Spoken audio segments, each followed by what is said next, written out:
Surface पे charges हैं, यहाँ पर कुछ चार्ज है क्या बाहर के डायरेक्शन में 90 डिग्री, हमेशा नहीं। समझो इलेक्ट्रोस्टैटिक्स ऐसे मटेरियल से बेसिकली हमें डील करवाता है।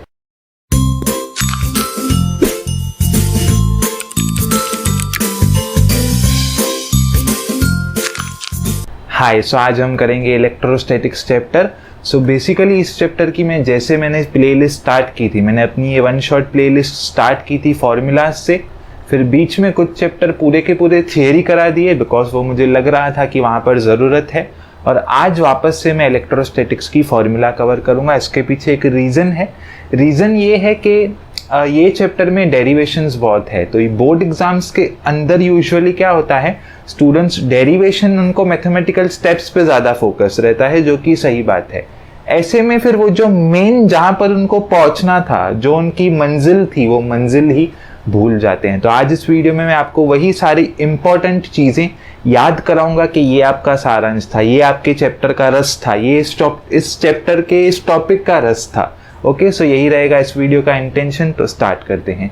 सो इलेक्ट्रोस्टैटिक्स में सबसे पहले आता है गॉस लॉ, या फिर इसको गॉसिस लॉ भी कहते हैं फॉरेन में, कोई बात नहीं, एक ही बात है, जो कि हमें बताता है फ्लक्स की दो फॉर्मूलाज है। एक है charges enclosed by the surface divided by the permittivity which is epsilon not permittivity of the vacuum. दूसरा वो बताता है integration of electric field dot ds, यानी कि दोनों का डॉट प्रोडक्ट। इसके लिए एक सिंपल इलस्ट्रेशन है।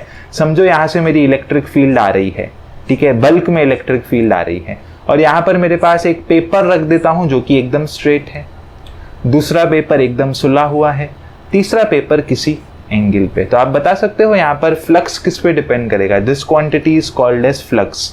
तो ये किस पे डिपेंड करेगा, तो बेसिकली डिपेंड करेगा जो मेरी सरफेस एरिया है। समझो पेपर छोटा रख दो यहाँ पर, तो उसके थ्रू फ्लक्स छोटा पास होगा, पेपर बड़ा रखा है तो फ्लक्स बड़ा पास हो रहा है, यानी कि किस पे डिपेंड करेगा, फ्लक्स डिपेंड करेगा सरफेस एरिया पे।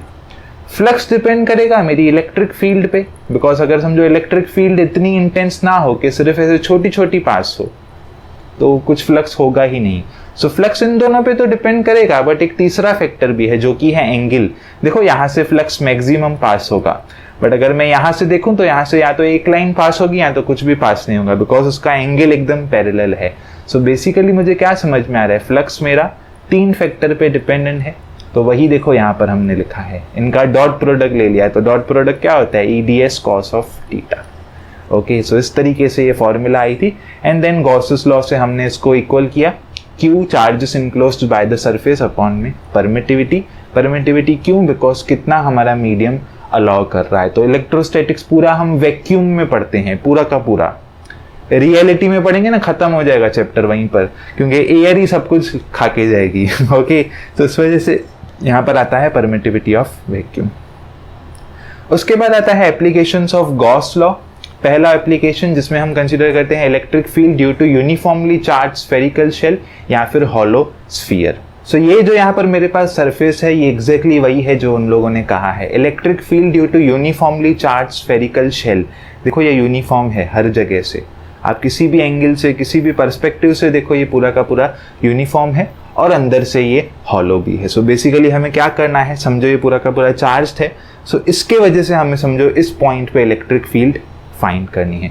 उसी तरीके से समझो इसका रेडियस मैं कहता हूँ, इसका रेडियस है समझो स्मॉल r, ठीक है, स्मॉल r। हाँ, सो दिस इज द, ये है हमारा same again electric field due to uniform, यानी कि यूनिफॉर्मली चार्ज हमारा स्फीयर, बट इसका रेडियस है कैपिटल R। ओके, ये भी अगेन पूरा का पूरा क्या है, हॉलो है। सो इलेक्ट्रोस्टैटिक्स ऐसे मटीरियल से बेसिकली हमें डील करवाता है। ओके, सो यहाँ पर बढ़ते हैं आगे। सो क्या है यहाँ पर, अगर मेरे पास एक फील्ड है, एक मेरे पास ऐसा एक पॉइंट चार्ज है, तो हमें पता है एक पॉइंट चार्ज के लिए हमें कुछ ऐसा एक्सप्रेशन मिलता है इलेक्ट्रिक फील्ड का। ये हमने 11th में ही कर दिया था।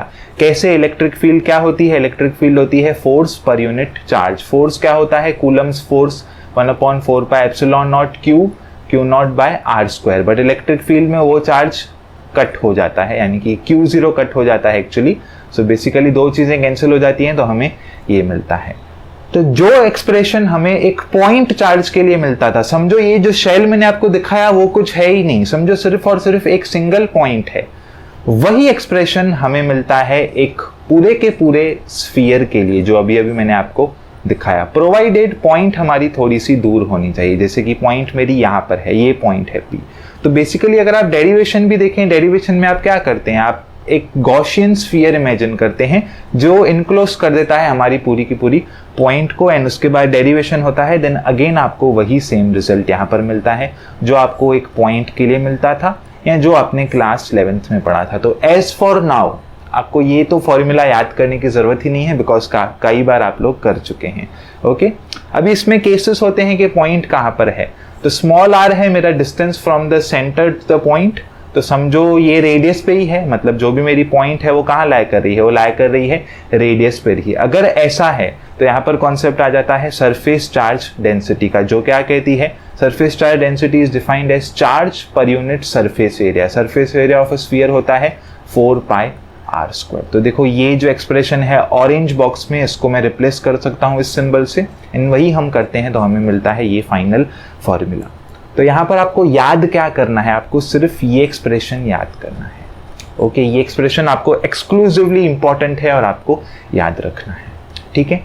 अगर कोई बोलता है इनसाइड द स्फीयर क्या सिचुएशन है, इनसाइड द स्फीयर, तो मैं आपको दिखा देता हूं। देखो स्फीयर इनसाइड से पूरा का पूरा खाली है, कुछ चार्जेस दिख रही हैं क्या आपको, कुछ है चार्जेस, यहाँ पर कुछ चार्ज है क्या, नहीं, इधर कुछ चार्ज है क्या, नहीं, हवा है यहाँ पर। तो ओके, सो बेसिकली यहाँ पर अगर आप देखें तो चार्जेस हैं, राइट, पूरी की पूरी सरफेस पे चार्जेस हैं। यहाँ पर कुछ चार्ज है क्या, हवा है यहाँ पर यार, वैक्यूम है, यहाँ पर कुछ चार्ज है क्या, नहीं। सो जब भी इनसाइड द स्फीयर आए पूरे इलेक्ट्रोस्टैटिक्स में, तो इमीडिएटली क्या कहना है, इलेक्ट्रिक फील्ड वहां पर है 0। ओके, सो बढ़ते हैं आगे। सेकेंड एप्लीकेशन है electric field due to infinitely long straight charge wire. Again हम एक स्ट्रेट वायर कंसिडर करेंगे जिसकी इनफाइनाइट लेंथ है। ऑफकोर्स वायर ऐसे एक्सर्ट नहीं करती है, 2D में होती ही है वो, ऑफकोर्स 3D में भी होती है। सो ये हमने कंसीडर किया, हमको इस पॉइंट पे चार्ज फाइंड करना है। अगेन हमें एक गॉसियन सरफेस बनाना पड़ेगा, बट इस बार हम गॉसियन सरफेस कैसा बनाएंगे, जैसा हमारा ऑब्जेक्ट है। फॉर एग्जांपल यहाँ पर ये जो मैंने ग्रीन से दिखाया था, ये गॉसियन सरफेस था। ओके, इतना बड़ा गॉसियन सरफेस यहाँ पर इमेजिनरी हमने बनाया है। ओके, तो यहाँ पर हम कैसा बनाए, तो ये शेप कौन सा है, ये शेप सिलेंडर का शेप है, तो उसी तरीके से गॉसियन सरफेस भी हम सिलेंड्रिकल ही बनाएंगे। ओके, एंड अगेन यहाँ पर डेरिवेशन होगी। समझो बीच में मेरी पॉजिटिव चार्ज है, तो पॉजिटिव चार्ज क्या करती है, इलेक्ट्रिक लाइंस को रेडिएट करती है बाहर के डायरेक्शन में, तो चार्जेस मेरी हर जगह बाहर आएंगी। एंड ये देखिए यहाँ से मैंने बनाया है, और ds भी बाहर आएगा। सो फाइनल एक्सप्रेशन मुझे ये मिलेगा। अगेन लैम्डा क्या है, lambda is the linear charge density which is length per unit, length, linear charge density which is charge per unit length. Okay, so this is the expression which you need to remember, ये याद होना जरूरी है। बढ़ते हैं आगे। Third application है कि पूरी की पूरी एक इनफाइनाइट प्लेन शीट है। देन अगेन हम प्लेन शीट के इस पॉइंट पे हम कुछ फाइंड करना चाहेंगे। देन अगेन यहाँ पर हम क्या करें, अभी ये पॉइंट इधर लाई कर है, तो अगेन हम इमेजिन करेंगे एक सिलेंडर, गॉसियन सिलेंडर, बिकॉज अगर हम गॉसियन प्लेन इमेजिन करें तो वो चीज़ें और कॉम्प्लिकेट हो जाएंगी।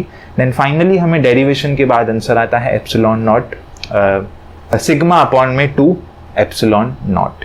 तो बेसिकली अगर आप देखें, जो फर्स्ट एप्लीकेशन का हमारा आंसर था और जो थर्ड एप्लीकेशन का आंसर था वो नियरली सिमिलर है, बट यहाँ पर वो सिर्फ 2 से मल्टीप्लाई हो जाता है। तो यहाँ पर आपके गॉसियन एप्लीकेशंस होते हैं खत्म। बढ़ते हैं आगे। बहुत खुशी हुई है मुझे इस बार के इन्होंने ये टॉपिक इंट्रोड्यूस किया है, बिकॉज अगर आप मेरा यूट्यूब पूरा का पूरा कम्युनिटी टैब जाकर देखेंगे, मैंने हर साल या हर 6-6 महीने में मैं पोस्ट डालता रहता हूं कि क्या electric potential and potential energy same है कि डिफरेंट है, एंड हमेशा most of the time answer यही मिलता है कि दोनों एक ही चीज है। स्टूडेंट्स को समझता नहीं है दोनों अलग हैं।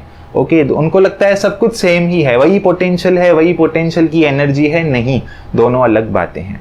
So what is potential energy, potential energy क्या है। सो पोटेंशियल एनर्जी आपने मैकेनिक्स में भी पढ़ा था कि जब भी हम वर्क डन करते हैं, वर्क डन करने के लिए कुछ पोटेंशियल एनर्जी लगती है, तो जो एक्सप्रेशन वर्क डन का है वही एक्सप्रेशन पोटेंशियल एनर्जी का आता है। एग्जांपल तौर पे मैं कहूँ work done is equals to the force into displacement, उसी तरीके से potential energy is equals to the same, because potential energy थी तभी तो वर्क हुआ। ओके, इसी तरीके से यहाँ पर आपको पूरा का पूरा डेरिवेशन है जिसमें आप लोग क्या करेंगे, आप इन्फिनिटी से एक चार्ज लेंगे, उसको यहाँ पर ला के रख देंगे, तो उसके लिए कुछ वर्क डन करना पड़ेगा। ठीक है, यहाँ वर्क डन कुछ अलग होगा बिकॉज यहाँ पर समझो पहले कोई भी चार्ज नहीं थी। अब आप दूसरी चार्ज लेंगे, दूसरी चार्ज को यहाँ पर लेके आएंगे, तो इस बार वर्क डन ज़्यादा होगा बिकॉज इस बार ये आपको कुछ फोर्स भी एक्सर्ट करेगी। तो उसी तरीके से यहाँ पर पोटेंशियल एनर्जी का जो एक्सप्रेशन है कुछ ऐसा आता है। इनिशियली वर्क डन कहो या चेंज इन पोटेंशियल एनर्जी कहो, आता है 1/4πε0, दोनों चार्जेस का multiplication times the distance, and ultimately हम क्या बोलते हैं, ये डिस्टेंस है इन्फिनिटी, हम डिस्टेंस को इन्फिनिटी बोल देते हैं, तो ये उससे हो जाता है 0। तो फाइनल एक्सप्रेशन हमें कुछ मिलता है ऐसा। यानी कि बेसिकली अगर मैं आपको इलेक्ट्रिक फील्ड की फॉर्मूला से इसको कंपेयर करके बताऊं 1/4πε0, सो इलेक्ट्रिक फील्ड में Q1 Q2/r² आता है और पोटेंशियल में सिर्फ यहाँ पर एक ही r आता है। ओके, ये फर्क है इलेक्ट्रिक फील्ड में और पोटेंशियल एनर्जी में। और किसमें, पोटेंशियल एनर्जी। पोटेंशियल एनर्जी को संबोधित किससे कर रहे हैं, हम संबोधित कर रहे हैं यहाँ पर U से। ओके, सो बढ़ते हैं आगे। फाइनली हम डिफाइन करते हैं then what is potential. So potential है पोटेंशियल एनर्जी पर यूनिट चार्ज। यानी कि देखो, जब हम इलेक्ट्रिक फील्ड से पोटेंशियल एनर्जी में आए तो हमने देखो एक R गुम कर दिया, देख रहे हो यहाँ पर हमने R गुम कर दिया। अब हम इसमें से Q भी एक गायब कर देंगे तो हमें क्या मिल जाएगा, यहाँ पर मिल जाएगा potential. So what is potential. Potential देखो, पोटेंशियल डिफरेंस अपना करंट इलेक्ट्रिसिटी, तो सिंबल भी वही है V, और पोटेंशियल एनर्जी कुछ नया है यहाँ पर, इस वजह से उसका सिंबल है U। So potential is defined as potential energy पर यूनिट चार्ज। तो एक चार्ज वहाँ पर भी कैंसिल हो जाएगा एंड फाइनली हमें पोटेंशियल का कुछ ये फॉर्मूला मिलता है। ध्यान से अगर मैं देखूं, मुझे समझ में आ रहा है कि जो मेरा पोटेंशियल है वो इन्वर्सली प्रोपोर्शनल है R के। ओके, और अगर ध्यान से मैं देखूं, जो मेरी इलेक्ट्रिक फील्ड थी वो थी इन्वर्सली प्रोपोर्शनल टू 1/r का स्क्वायर। तो अगर मैं इनका ग्राफ प्लॉट करूं दोनों का, किया है मैंने शायद, आगे वेट करते हैं, थोड़ा सा वेट करते हैं, मैं आपको ग्राफ भी सिखाता हूँ, बता देता हूँ, अभी अंदर में नहीं रह पा रहा है बात मेरे। सो V, और अगर हम R का ग्राफ देखें तो वो कुछ ऐसा होगा, V inversely proportional to 1/r, और अगर हम E और r² का ग्राफ देखें तो वो थोड़ा सा ऐसे और ऐसे स्ट्रेट होगा, बिकॉज वो r² है। r² मतलब थोड़ा कर्व, आसान भाषा में बोलूँ तो सपाट करके निकल जाएगा, क्योंकि वो r का स्क्वायर है, और 1/r का उधर ही सुस्ती में घूमेगा, और r² का कर्व थोड़ा सा फास्ट ऐसे वहां से निकल जाएगा। ये एक कंपैरिजन फैक्टर है। ओके, सो बढ़ते हैं आगे। फाइनली अभी हमने पोटेंशियल और पोटेंशियल एनर्जी के बीच का रिलेशन देखा, सो अब हमें इलेक्ट्रिक फील्ड और इलेक्ट्रिक पोटेंशियल के बीच का भी डिफरेंस देखना पड़ेगा। ये एक बहुत ज़्यादा फेमस इक्वेशन है जब आप बीएससी में आ जाते हैं, BSc second year, BSc third year, जिसमें हम कहते हैं E is equals to the gradient of V। Okay, E is equals to the minus gradient of V। Mathematics जो करते हैं बीएससी वो लोग सिर्फ ये लिखते हैं, फिजिक्स जो करते हैं वो लोग माइनस भी डालते हैं। ओके, तो वहीं से एक्सप्रेशन आ जाता है। ग्रेडियंट क्या होता है, ग्रेडियंट होता है जस्ट डेरिवेटिव, सो वही यहाँ पर लिख दिया है d/dx। So electric field at the point in an electric field is the negative potential gradient at that point. मतलब बेसिकली वही E क्या है, डेरिवेटिव है किसका, dv/dx का। ओके, थियरी बहुत डिटेल है इसकी, यहाँ पर मैं उतना डिटेल नहीं जा सकता हूँ। ओके, रीजन इंट्रोडक्शन में ही मैंने बता दिया। So electric potential due two point क्या होगा, electric potential due two point यहाँ पर क्या होगा। सो एक पॉइंट के वजह से, तो एक पॉइंट के वजह से तो हम ऑलरेडी कैलकुलेट कर चुके हैं, वही हमारा सिंपल एक्सप्रेशन। ग्राफ आपको समझा दिया। अगर पॉइंट समझो इन्फिनिटी पे लाई कर रही है, R इन्फिनिटी है, तो पोटेंशियल क्या हो जाएगा, पोटेंशियल हो जाएगा 0। ये ग्राफ आपको रिलेशन बता दिया, इनका मैंने ग्राफ भी यहाँ पर कवर अप कर दिया है। फाइनली देखते हैं पोटेंशियल ड्यू टू डायपोल। अब समझो मेरे पास एक डायपोल है, डायपोल के अंदर दो चार्जेस होती है, तो पोटेंशियल कैसा होगा। सो this is the expression for the potential. Derivation इसकी टफ है, येस मैं एग्री करता हूँ, बट रिजल्ट पे हमको फोकस करना है। वही है, हम मैथमेटिक्स में ही अंदर घुस जाते हैं, फिजिक्स का जब स्टेप आता है तब तक हम थक चुके रहते हैं। ओके, सो यहाँ पर P है dipole moment of that dipole, R is the distance, and यहाँ पर R यूनिट वेक्टर है। यूनिट वेक्टर होता है वेक्टर अपॉन में उसका मैग्नीट्यूड। तो कई कई जगह पे यहाँ पर आपको r³ भी दिखेगा, क्योंकि मैग्नीट्यूड ऑफ कोर्स यहाँ पर कम होता है। कम मतलब यूनिट वेक्टर है ना, इसका 1 भी लेते हैं, बट ठीक है, उसमें उतना डिटेल मत जाओ। सो अगर समझो डायपोल के मेरे एक्चुअल पॉइंट पे मुझे कहाँ पर पोटेंशियल फाइंड करना है, तो थीटा कितना होगा, थीटा होगा 0, बिकॉज दोनों इसी डायरेक्शन में है, राइट। तो कॉस थीटा कितना होगा 1। सो यहाँ पर जो डॉट प्रोडक्ट का कॉस थीटा आएगा वो भी हो जाएगा 1। तो बेसिकली R का मैग्नीट्यूड तो 1 है, बिकॉज यूनिट वेक्टर है। सो हमें ये यहाँ पर ऐसा मिल जाता है P अपॉन में R²। ठीक है, समझो मेरा पॉइंट ऊपर है, इक्वेटोरियल पॉइंट पे है, इधर है, तो थीटा कितना हो गया, थीटा हो जाएगा 90 डिग्री, बिकॉज डायपोल मोमेंट मेरा इधर है, आर मेरा ऊपर है। ओके, सो थीटा 90, तो सब खत्म, बिकॉज कॉस 0 हो जाएगा, सो यानी कि पोटेंशियल होता है 0। तो ये आपको एमसीक्यू फॉर्म में भी आ सकता है सिंपली कि इक्वेटोरियल पॉइंट पे बताओ कि क्या सिचुएशन है। ओके, फाइनली हम बात करेंगे electrostatic potential due to system of charges. अभी समझो बहुत सारी चार्जेस हैं, बहुत सारी चार्जेस, अब क्या होगा, तो सिंपल है, अप्लाई करना है प्रिंसिपल ऑफ सुपरपोजिशन, जिसमें टोटल पोटेंशियल हो जाएगा V1 + V2 + Vn। मुझे एक का पोटेंशियल पता है, एक का पोटेंशियल क्या होता है, कुछ ऐसा होता है, राइट। तो बस सबको सब जगह से ये कॉमन निकल जाएगा, ये वाला टर्म, तो देखो ये आ जाएगा यहाँ पर, एंड Q1 और ये सब आ जाएगा यहाँ पर। इसको मैं मैथमेटिकली समेशन के फॉर्म में लिख सकता हूँ, एंड यही मैंने यहाँ पर किया है। जस्ट अप्लाई करना है principle of superposition, nothing new, ये आपको याद भी नहीं करना है। ओके, एग्जाम में तो आपको सिर्फ 2-3 चार्जेस का पूछेंगे, तो वो तब आप डायरेक्टली ऐड कर सकते हो, कुछ ऐसा करने की भी ज़रूरत नहीं है, क्योंकि कोई भी एग्जाम में ऐसा नहीं पूछेगा कि 10 चार्जेस का फाइन करो, नहीं, इतना टाइम किसको भी नहीं है। ठीक है, बढ़ते हैं आगे। फाइनली हम बात करते हैं इक्विपोटेंशियल सरफेस की। इक्विपोटेंशियल सरफेस देखो, फॉर्मूला तो ये है हमारा, राइट। समझो ये तो कांस्टेंट ही है, इसमें तो कुछ समझने वाली बात नहीं है। चार्ज का हम हाल फिलहाल जिक्र नहीं करते हैं, बिकॉज चार्ज हम यूजुअली यूनिफॉर्म कंसीडर करते हैं। हमने पूरे फिजिक्स में कभी भी ऐसा नहीं कहा है कि ये तुम्हारा सरफेस है, इधर चार्जेस का मैग्नीट्यूड ज़्यादा है और इधर छोटा मैग्नीट्यूड है, या इधर मैग्नीट्यूड मीडियम है, इधर नॉर्मल है। हम हमेशा क्या कंसीडर करते हैं, एक सरी की चार्जेस, बरोबर। हम सब कुछ plus plus plus plus equal magnitude का कंसीडर करते हैं। तो इसेंशियली मुझे समझ में आ रहा है कि जो मेरा पोटेंशियल है वो डिपेंड करता है आर पे। इसका मतलब क्या, इसका मतलब अगर मेरे पास एक सरफेस है, एक पॉइंट है, वहाँ से मैं 1 सेंटीमीटर का रेडियस लेके अगर एक सर्कल बनाऊं, तो उस 1 सेंटीमीटर के सरफेस पे जो भी चार्जेस होंगे या जो भी पोटेंशियल होगा वो मेरा सेम रहेगा, because if r is constant then V is equal to the constant. इसका मतलब यही हुआ, अभी देखो ये तो जो सेंटर से रेडियस रहेगा इस स्फीयर का, तो वो सेम ही रहेगा, राइट, बिकॉज ये एक सर्कल है। ओके, ये एक सर्कल है, तो बेसिकली मतलब यहाँ पर जो भी सरफेस है, पूरा का पूरा ये सरफेस कौन सा है, this surface is called as equipotential surface. This surface is called as equipotential surface, because यहाँ पर आर मेरा क्या है, आर है मेरा कॉन्स्टेंट। समझो दूसरा बाउल ले लूं, दूसरा बाउल जैसे बड़ा वाला दिखाया पहले, तो उस बड़े बाउल पे उसके सरफेस पे सब कुछ कांस्टेंट रहेगा, राइट। तो बेसिकली जो सरफेस जब भी आर कांस्टेंट है, जो भी शेप्स के लिए, अभी ये शेप में देखो आर कांस्टेंट है, तो वी भी मेरा कांस्टेंट होगा, यानी कि उसी सरफेस को हम कहते हैं इक्विपोटेंशियल सरफेस। सो अभी समझो यहाँ पर मैंने इसी सरफेस पे 2 पॉइंट ले ली मेरे, एक वीपी ले ली, एक वीक्यू ले ली, और वर्क डन क्या होता है, चेंज इन पोटेंशियल। मतलब समझो एक चार्ज को यहाँ से P से लेके Q पे जाके रख दिया, सो मुझे तो पता है ना एक ही सरफेस पे हैं, एक ही सरफेस पे हैं, तो दोनों सेम है, तो क्या हो जाएगा 0, तो वर्क डन भी क्या हो जाएगा 0। सो बेसिकली अगर मुझे एक ही सरफेस पे ऐसा घुमाना है चार्जेस को, तो उसके लिए वर्क डन भी मुझे कुछ भी नहीं करना पड़ेगा। ओके, अब यहाँ से एक थोड़ा सा हम एक्सप्रेशन कंसिडर करते हैं। वर्क डन देखो, एक और फॉर्मूला होती है इलेक्ट्रिक फील्ड इनटू डिस्प्लेसमेंट, बरोबर, और ये होता है इनका डॉट प्रोडक्ट, जैसे फोर्स इनटू डिस्प्लेसमेंट होता है, वैसे इलेक्ट्रिक फील्ड में electric field into displacement. Dot product हमेशा क्या होता है, डॉट प्रोडक्ट होता है EDS ऑफ कॉस थीटा, बरोबर। बट यहाँ पर तो अभी अभी हमने प्रूफ किया कि वर्क नहीं लगेगा चार्ज मूव करने पे, यानी कि वर्क डन कितना है, वर्क डन है मेरा बेसिकली 0।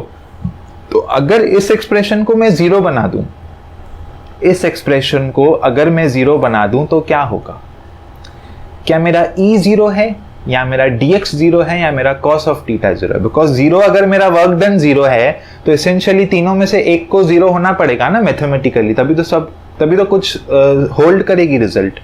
तो क्या E 0 है मेरा, नहीं यार, इलेक्ट्रिक फील्ड तो है ना, तभी तो सब पोटेंशियल एंड अदर चीज एग्जिस्ट कर रही है।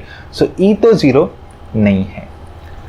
क्या डिस्प्लेसमेंट 0 है मेरा, डिस्प्लेसमेंट 0 कैसे हो सकता है, यहाँ पर मैं तो मूव कर रहा हूँ ना P से लेके Q तक, यही तो मैंने इनिशियल कंडीशन ली है, तो डिस्प्लेसमेंट भी 0 नहीं है। तो बेसिकली क्या 0 है, cos ऑफ थीटा 0 हो सकता है, और कोई ऑप्शन मेरे पास बचता ही नहीं है। तो cos ऑफ थीटा 0 कब होगा, सो cos ऑफ थीटा 0 इनिशियली होता है जब दोनों के बीच का एंगल 90 है, यानी कि जो इलेक्ट्रिक फील्ड है और जो डिस्प्लेसमेंट है उसका डायरेक्शन हमेशा क्या रहेगा, 90 रहेगा। यानी कि जो मेरी इलेक्ट्रिक फील्ड है वो हमेशा होती है normal to the equipotential surface. यानी कि हमेशा मेरी इलेक्ट्रिक फील्ड कहाँ आएगी, ऐसे बाहर के डायरेक्शन में 90 डिग्री हमेशा। नहीं समझो ये टेंजेंट है, समझो ये जो सिल्वर यहाँ पर बंधा हुआ है वो टेंजेंट है, तो देखो टेंजेंट के हमेशा वो परपेंडिकुलर रहेगी मेरी इलेक्ट्रिक फील्ड। सो फाइनली बात करते हैं थोड़ा सा और detail, electric energy of 2 point charges and an of a dipole in an electric field.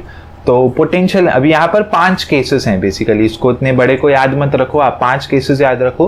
Potential energy 2 point charges का, पोटेंशियल एनर्जी n पॉइंट का, सिंगल चार्ज का, ज्यादा चार्जेस का, एंड फाइनली डायपोल का। 5 हमारे पास केसेस हैं।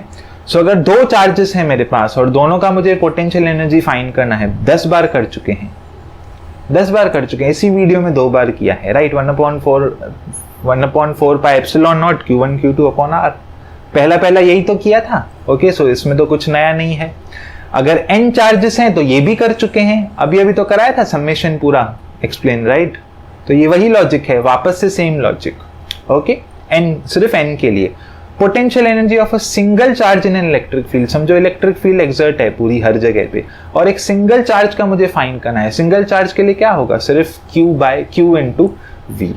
ओके, पोटेंशियल एनर्जी क्या हो जाती है, Q into V, simple. Okay, नहीं समझ रहा है तो देखो V का हम एक एक्सप्रेशन कर चुके हैं, V is equal to the potential energy upon में Q, अभी किया था जब पोटेंशियल समझा रहा था अभी से 8 मिनट पहले, तो ये वही एक्सप्रेशन है, नथिंग न्यू। P क्या है हमारा, U याद करो, अभी किया है सब। Okay, so U is equal to the QV, nothing new, ठीक है। बढ़ते हैं आगे, potential energy of 2 charges in an electric field. तो 2 चार्जेस की पोटेंशियल एनर्जी क्या होगी, एक तो उसकी सेपरेट, दूसरे की सेपरेट, तीसरा एक दूसरे को जो अट्रैक्ट और रिपेल कर रहे हैं, बिकॉज टोटल पोटेंशियल एनर्जी पूछा है ना, तो यहाँ पर इंडिविजुअल भी आएगा प्लस जो अट्रैक्शन है दोनों के बीच में वो भी आएगा, ठीक है। ऑफकोर्स थियरी में ये काफी डिटेल है, बट अभी यहाँ पर सिर्फ फॉर्मूलाज का डिस्कशन है। Potential energy of dipole in an external electric field, तो 2 केसेस हैं, या तो फील्ड ऐसे होगी डायपोल 90 डिग्री, या तो दोनों पैरेलल होंगे। तो अगर इन केस थीटा 90 डिग्री है तो माइनस ऑफ डॉट प्रोडक्ट, अगर थीटा 0 डिग्री है सो PE times 1 minus cos theta, P is the dipole moment, E is the electric field. Again ये रिजल्ट डेरिवेशन के बाद आती है। फाइनली हम बात करते हैं कैपेसिटर्स पे। कैपेसिटर्स नीट एग्जाम वालों के लिए बहुत ज्यादा इंपॉर्टेंट है। अगर आप जानबूझ के नीट एग्जाम देने वाले हैं और कैपेसिटर छोड़ देते हैं ऑप्शन में, मतलब सोच के आइए आप अपनी 4 मार्क्स खुद सोच के जा रहे हैं कि 4 मार्क्स गवा के आऊंगा। ओके, कैपेसिटर्स आपको हर एंगल से कवर करना है अगर आपको नीट एग्जाम देना है। तो दूसरे किसी एग्जाम के लिए मैं श्योरिटी से नहीं कह रहा हूं, बट नीट वाले अगर कैपेसिटर छोड़ के जा रहे हैं मतलब वो अज्यूम कर रहे हैं कि हाँ मुझे 4 मार्क्स गवानी है। सो जैसे हमने पढ़ा था V is directly proportional to I क्या होता है, करंट मतलब क्या, चार्जेस, तो बेसिकली वही V is directly proportional to Q। यहाँ पर आया था हमारा रेजिस्टेंस, यहाँ पर आता है हमारा capacitance. So C is equal to हो जाता है हमारा Q by V। Okay, C is equal to क्या हो जाता है हमारा Q बाय V, या फिर बेसिकली इधर लॉजिक ऐसा है कि Q by V is equal to constant, तो यहाँ पर आ जाता है हमारा C। ये लॉजिक नहीं है, हल्का सा मैंने कंपेयर करने की कोशिश की, बट यहाँ पर लॉजिक ऐसा है, C is equal to Q by V। Basically यहाँ लॉजिक है कि charge per unit potential difference हमारा कांस्टेंट रहता है। ओके, कैपेसिटर इन सीरीज, तो कैपेसिटर इन सीरीज में वोल्टेजेस हम ऐसे तरीके से ऐड करते जाएंगे, and V is equal to होता है हमारा Q बाय C। ओके, ये V यहाँ पर लिख दो तो ये हो जाएगा Q by C। So Q तो कांस्टेंट ही है, सीरीज में यहाँ पर चार्ज कांस्टेंट रहती है, सीरीज में यहाँ पर चार्ज क्या रहती है, कांस्टेंट रहती है, क्योंकि वही चार्ज यहाँ से डिस्चार्ज होके इसको जाएगी, वही चार्ज होके डिस्चार्ज होके इसको जाएगी, वही चार्ज रोटेट होती है। सो Q हो जाएगा कैंसिल। तो जो फॉर्मूला रेजिस्टर्स की पैरेलल में थी वो कैपेसिटर के सीरीज में यहाँ पर बन के आती है। उसी तरीके से कैपेसिटर्स इन पैरेलल में वो फॉर्मूला आ जाती है जो रेजिस्टर्स इन सीरीज में थी। यहाँ पर चार्जेस एड अप होती हैं एंड हमें मिलता है Cp is equals to the जितने भी आपके कैपेसिटर्स हैं।